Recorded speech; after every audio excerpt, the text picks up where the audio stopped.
In this piece, what we're going to be doing is looking at a couple of news pieces for the day. First is the Matthew Whitaker testimony against, well, mainly specifically going over the his statement to Chairman Jerry Nadler, which I think is very, very important. Now, first we have to understand a little bit about the acting attorney general.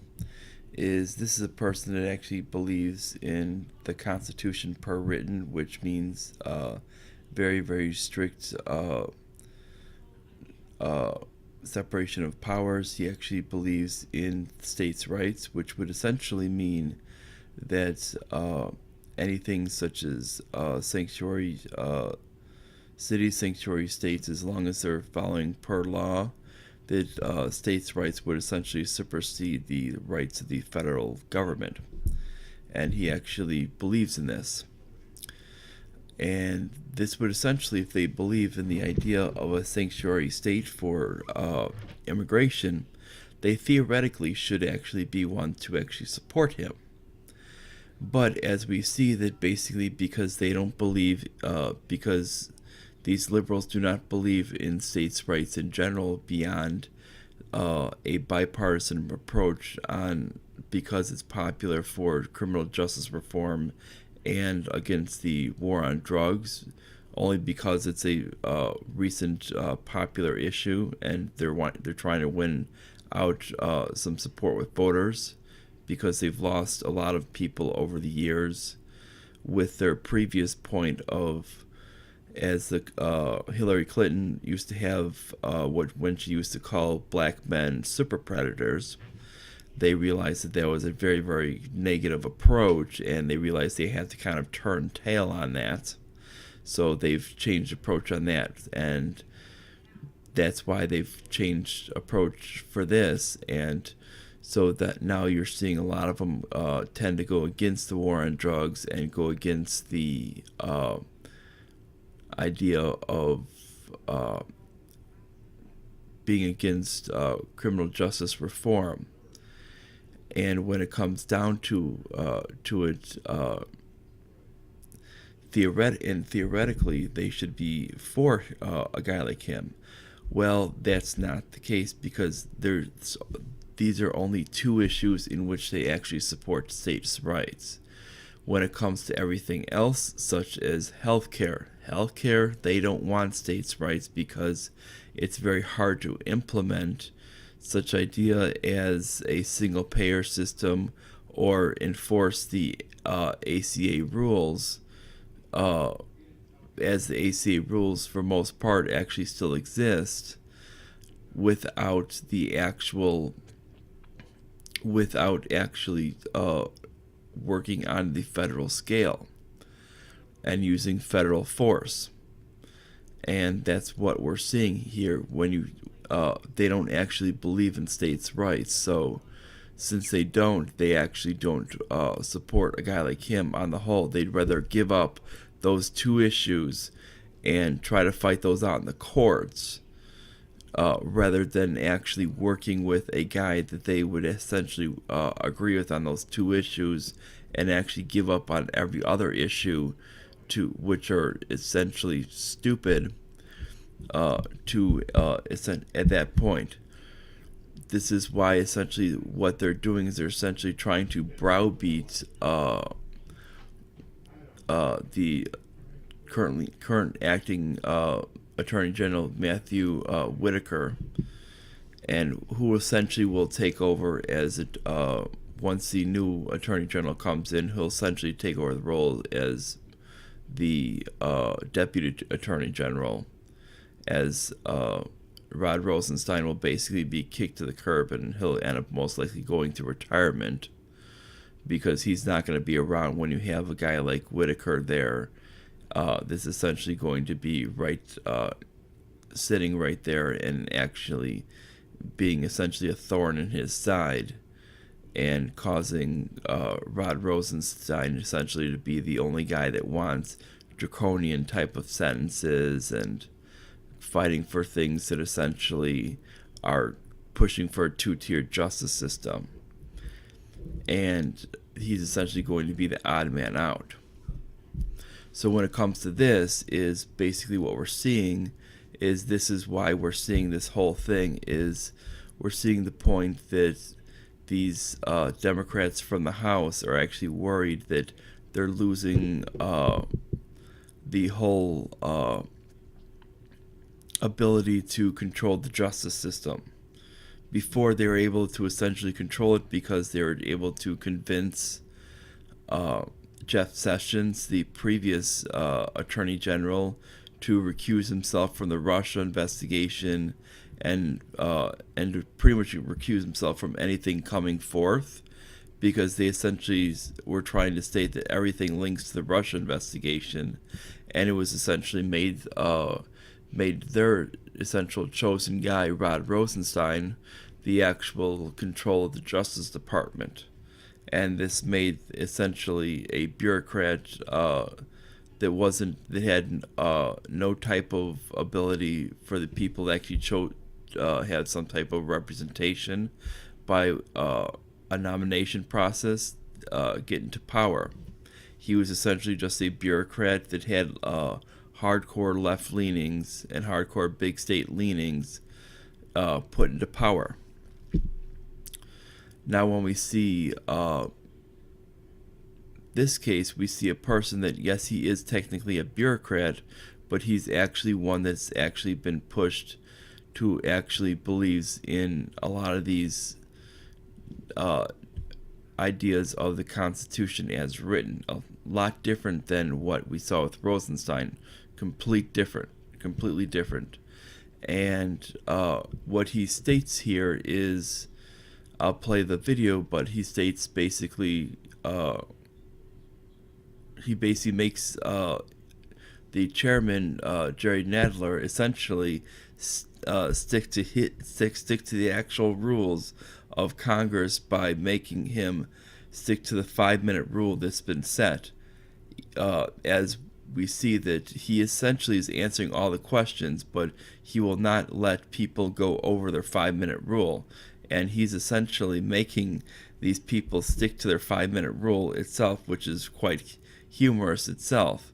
And it essentially is making these people on edge themselves when they're essentially just trying to grill him for essentially nothing.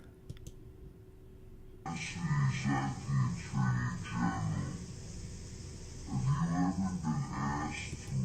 some reason it's not coming in. But it basically what the whole point is, the audio wasn't coming in right, but for the whole point is basically he basically told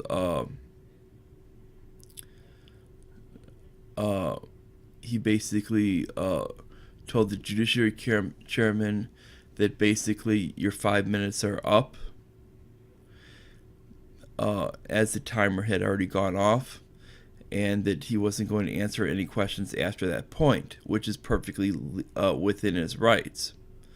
And this essentially is what put them on edge. And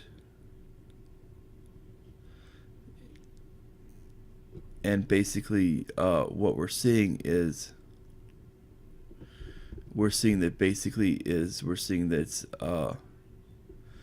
that these Democrats were essentially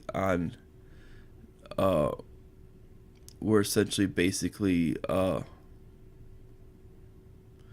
as we see, like even on what it calls some of these liberal sites with it, is you're finding what it calls that basically is he's answering straight up, and you'll see that there some of these liberal sites and accounts are basically trying to side with them with it.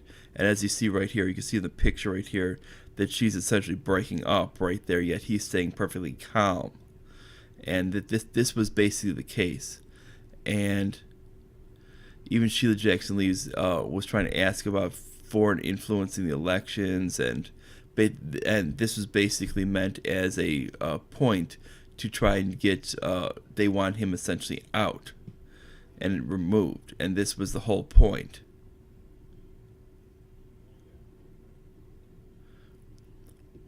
and yet this and what do you call it? You're finding even from this another one, and it's what do you call it, from a person on here. Their account name is @truthsmiley, and their name is 2020 can't come fast enough, and he goes, and she goes, I'm sick of arrogant white male blank holes. Hashtag Whitaker testimony. And this is basically a case of where she is stating that basically she doesn't like the fact that he's basically answering the truth, and that she doesn't like the fact is that she's not getting basically the Trump basically Trump out of office and all this other garbage. And here we actually get and we're actually getting some decent ones with it. We're finding people talking about how the liberals are grandstanding, and that's all it really was.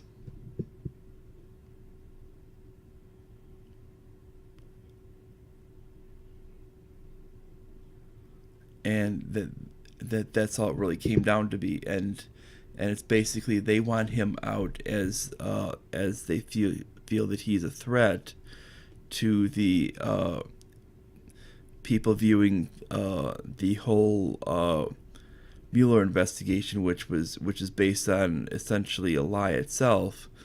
They could actually bring it down by him actually pointing out flaws itself. Because they want him out. They essentially wanted to keep their guy in. And that's the whole point. And when he's not willing to step aside, they're essentially worried about this. And this is the first point, first of the news points that we're going to be bringing up. And now we're going to be going to the second one. This is this, once it loads. Second one is on the Candace Owens point, is on her statements on Hitler, saying he was a National Socialist, and basically his idea was to make Germany great again. But the fact is what people do not understand is people are going to be jumping in. She was jumping on the fact that he was she was saying positive things about Hitler. No, she was stating that yes, Hitler was a nationalist. But the fact is basically she was saying that he was a National Socialist. This is a nationalist. It was a nationalist movement. But if we look at democratic socialism is a nationalist movement. This means that every democratic socialist you see is a National Socialist, just as Hitler was.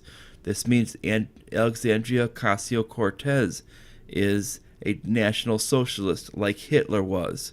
This means Bernie Sanders is a National Socialist, like Hitler was. And basically the outcome is always exactly what the National Socialist of Germany is. This is why what we're seeing in Venezuela is the same thing. Their actual party down in Venezuela is democratic socialism. We're seeing them shoot people in the streets that are actually trying to oppose them. They took the people's guns, they were actually opposing them, and they're shooting people in the street that actually oppose the government. That's what you get with them. They National Socialists round people up and put them in work camps. That's the same thing as democratic socialism. They round people up and put them into work camps that oppose the system. So basically, the whole thing is, it's not nationalism that's the whole problem. It's socialism. Socialism is what kills people. And the whole problem is people are actually overreacting. Oh my God, she mentioned Hitler. It's not the problem of nationalism. Nationalism just is basically interchangeable with the term patriotism. Nothing wrong with that.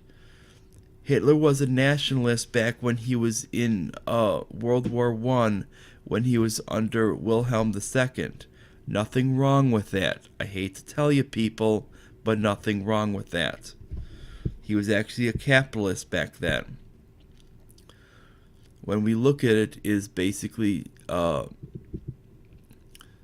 is we see the fact is he's basically a person that is actually looking at he was actually looking at the benefits for the actual country. The point is after World War I, we had they had a system in Germany that only allowed progressivism, which was basically due to the occupation of France. Progressivism was basically controlled by France.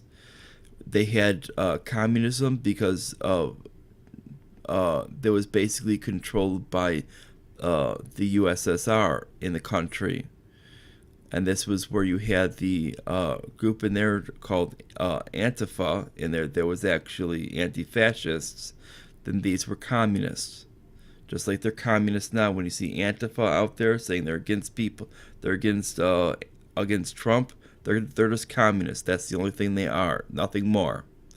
And then the only other group you had out there were socialists.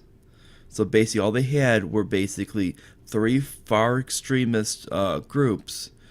They were basically in the country. Nothing else was available. If you actually tried some type of conservative or libertarian political uprising, you were going to be thrown into jail because there was a military occupation in the actual country.